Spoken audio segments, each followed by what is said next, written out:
shut down. The island's shut down. Dylan was running around like a mad thing, yelling his head off. What do you want about, Dylan? Asked Molly. What does shut down mean anyway? Nobody's allowed on or off because of this really bad flu thing that's going about, he told her. And not only that, there's no more school. Oh no, said Molly. But Dylan was right. When Molly got home, her mum confirmed it. But what about Dad? Cried Molly. Her father was over on the mainland, selling fish. I think he might have to stay there for now, said her mum. It'll be hard, love, but we have to keep the island safe. I'm sure it won't be for long. But even a week's a long time when you're missing your lovely Dad. I'm okay, Molly, he told her over the phone. I'll be fine here at Uncle Ed's house. I'm worried you'll get sick, Dad, said Molly. They say lots of people are getting sick. Oh, I'm being really careful, replied her father. I want you to help your mum around the place, and I'll be back just as soon as I can. So Molly helped with the cooking, she helped with the ducks and the chickens, and she went to see old Mary Kate every day to make sure she was all right. We're lucky we live on such a beautiful island, said Mary Kate. Some people on the mainland aren't even allowed out of their houses. Though the shutdown went on a lot longer than a week, life wasn't all that different for Molly, apart from no school and no Dad. But one morning, when she popped in to check on Mary Kate, the old woman was having a bad turn. Run and fetch Nurse Ellen, there's a good girl, she gasped from her bed. So Molly ran, and when Nurse Ellen came, she said Mary Kate had to go to hospital. Is it the flu? The really bad flu? Molly whispered to her mum, who'd come over to help. No, love, said her mum. It's her heart. But how will she get to hospital? Nobody's allowed off the island, said Molly. I know, love, said her mum, but she badly needs a doctor. We've no choice. So Nurse Ellen called up the lifeboat. She made a few special requests too, so the lifeboat men bought crisps and toilet paper and all the things that the island was in danger of running out of.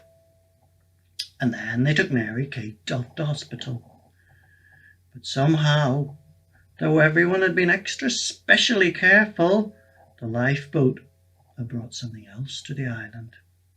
Something bad. 2 weeks later, nobody was allowed out of their houses. The virus had reached the island, and they all had to try and stop it spreading by washing their hands lots and lots, and by staying indoors. Only Nurse Ellen was allowed out to visit people, and Molly's mum, who'd offered to help her. So Molly had to do most of the jobs around the house all by herself. She let the dog out when he needed a wee. She called in the chickens to feed them, and then she decided it'd be easier to just keep them in the back room.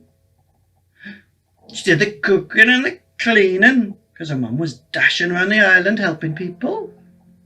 And then, when Mum came home in the evening, Molly couldn't even have a hug, and they weren't even allowed to touch each other. 3 weeks later, Molly and her mum were down to eating tinned sardines, and for a family of fisherfolk, that means things were pretty bad. 4 more islanders had been taken to hospital by then, while others were ill at home. The shutdown went on for a long time, a long time. Molly was missing school. She was missing her friends. But most of all, "How you doing, Dad?" she said over the phone. "I miss you so much." "Oh, I miss you too, love. You and Mum," said her dad. "And Uncle Ed here is driving me mad. He stomps around the house all day playing the bagpipes." Molly laughed. She did all her schoolwork. Molly taught the dog tricks, and they did keep fit together. She did all her jigsaws in world record time, and she made up some new games too. She talked to Dylan and her friends and her teacher on the phone. She read her favourite books over and over, and she tried some new ones she hadn't read yet, and they were really good as well. And do you know what? In time the shutdown eased, and all the islanders recovered. Even Mary Kate came home safe and well. And while not everything got back to normal straight away, in a funny way Molly quite enjoyed having so much time at home, just her and the dog and the ducks and the chickens. She even got a bit better on the fiddle. And at long last, Molly's dad was allowed home too.